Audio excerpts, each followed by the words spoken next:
চলচ্চিত্র পুরস্কার প্রাপ্ত অভিনেত্রী অঞ্জনা রহমান মারা গেছেন।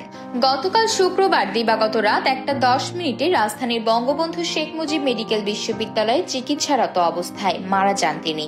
অঞ্জনার বয়স হয়েছিল 60 বছর। তিনি 2 মেয়ে ও 1 ছেলে রেখে গেছেন। জানা গেছে 3 সপ্তাহ ধরেই অসুস্থ ছিলেন। একসময় জনপ্রিয় এই অভিনেত্রী। তার রক্তে সংক্রমণ ধরা পড়েছিল। এরপর অঞ্জনাকে রাজধানীর একটি বেসরকারি হাসপাতালে ভর্তি করা হয়। সেখানে কয়েকদিন তাকে রাখা হয় সিসিইউতে। সেখানকার চিকিৎসায় শারীরিক অবস্থার আশানুরূপ উন্নতি না হওয়ায় হাসপাতাল বদলে গত বুধবার অঞ্জনাকে নেওয়া হয় বঙ্গবন্ধু মেডিকেলে।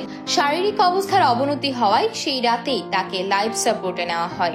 ভেন্টিলেশনে থাকা অবস্থায় তার অবস্থার কখনো উন্নতি আবার কখনো অবনতি হচ্ছিল। শেষ পর্যন্ত না ফেরার দেশে পাড়ি জমালেন এই নায়িকা। সদ্য প্রয়াত জাতীয় চলচ্চিত্র পুরস্কার জয়ী অভিনেত্রী অঞ্জনা রহমানকে শেষ শ্রদ্ধা জানাতে এফডিসি প্রাঙ্গণে নেওয়ার সিদ্ধান্ত হয়েছে। এরপর বনানী কবরস্থানে শায়িত করা হবে তাকে। শিল্পী সমিতির সভাপতি ও অভিনেতা মিশা সওদাগর গণমাধ্যমকে এমনটাই জানিয়েছেন। মিশা জানান, শনিবার বাদ জোহর অঞ্জনাকে এফডিসিতে নেওয়া হবে। সেখানে তাকে শেষবারের মতো শ্রদ্ধা জানাবেন চলচ্চিত্রের সহকর্মী থেকে সাধারণ ভক্ত অনুরাগীরা। পরে সেখানেই হবে প্রথম নামাজের জানাজা।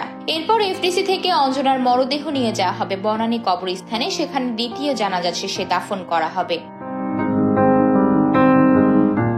বাংলাদেশি চলচ্চিত্রের একসময়ের জনপ্রিয় অভিনয় শিল্পী অঞ্জনা নৃত্যশিল্পী থেকে নায়িকা হয়ে সর্বাধিক যৌথ প্রযোজনা এবং বিদেশি সিনেমায় অভিনয় করেছেন।